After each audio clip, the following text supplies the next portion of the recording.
Welcome to Chapter 9, the Muscular System. In this chapter, we're going to take a close look at the structure of skeletal muscle contraction, muscular responses, smooth muscle, cardiac muscle, skeletal muscle actions, and then look at the major skeletal muscles themselves.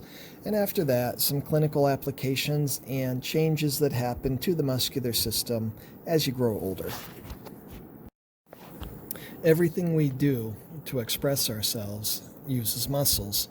Consciously controlled skeletal muscles are necessary for talking, smiling, or frowning, raising a hand in class to ask a question, and even raising an eyebrow.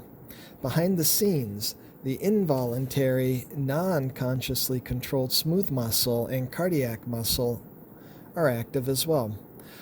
All muscle requires energy from food, and it is smooth muscle that moves that food through the digestive tract. Cardiac muscle continuously pumps blood so that all cells, including muscle cells, can access the absorbed nutrients. All of the force that muscles provide, whether it is moving your eyes in their sockets as you read this page or climbing up a flight of stairs, comes from one set of muscle proteins pulling on another set of muscle proteins. Individually, these proteins do not generate much force, but collectively, they are strong as you. Welcome to Chapter 9, the Muscular System.